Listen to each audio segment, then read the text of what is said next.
Hi, my name is Brigham Drevlo, and I am currently the Minister of Youth Education and Evangelism at Bethlehem Lutheran Church in Fargo, North Dakota. I'm situated in the Eastern North Dakota Synod, also known as 3B, and I plan on attending Luther for the degree of Master's in Divinity, and my start date is fall of 2025. I want to tell you a little bit about myself, what kind of leader I am. And so I am a leader that believes most in inclusivity. A deep passion of mine is welcoming people from all walks of life into the community of faith and the community of God.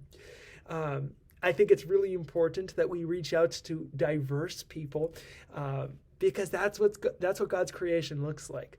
And so reaching out to people regardless of sexual orientation or gender identity or race or socioeconomic status, all people belong in the community of God. And so as a leader, I have done a lot of work trying to foster community that represents all of God's beautiful creation. Someone in the church that inspires me the most is my mentor and lead pastor here at Bethlehem, Lexi Steinley. She does a really, really great job at warmly welcoming all people, and that's a skill that I would really like to imitate. She is just amazing at reaching out to people and making them feel so welcome in God's community. And I think if every leader could have just a fraction of that skill, the church would thrive even more. One of the most significant challenges that I think the ELCA is about to face or is maybe facing already is in light of governmental policy changes where we see nonprofits unable to financially support many people in need. I think the church will begin seeing private or individuals come into churches and ask for financial stability.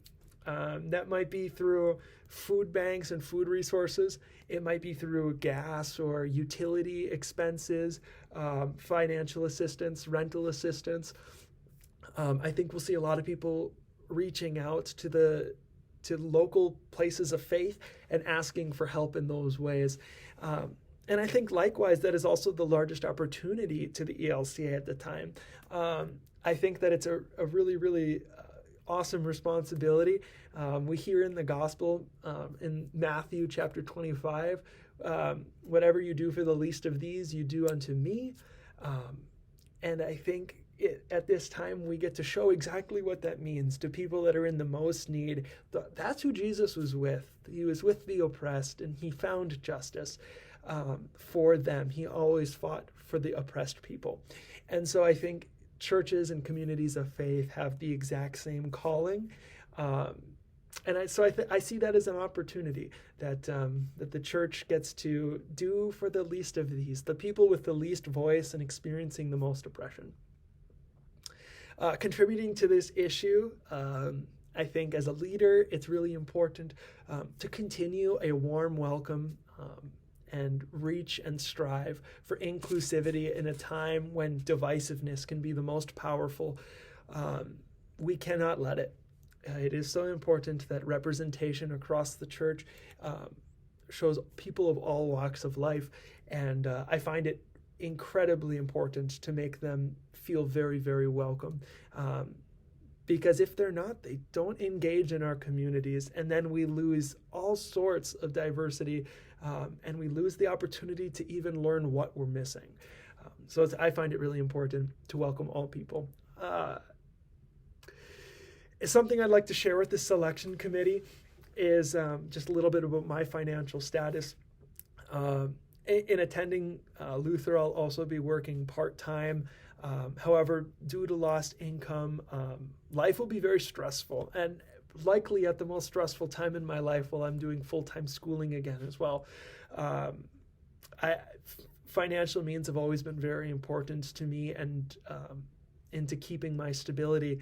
And so having a scholarship that supports me in my living needs really grants me the opportunity to get the schooling I want and need, the schooling that God is sending me a calling to fulfill, while also being the best leader in my faith community that I can be, and being the best member of my family I can be. Thank you.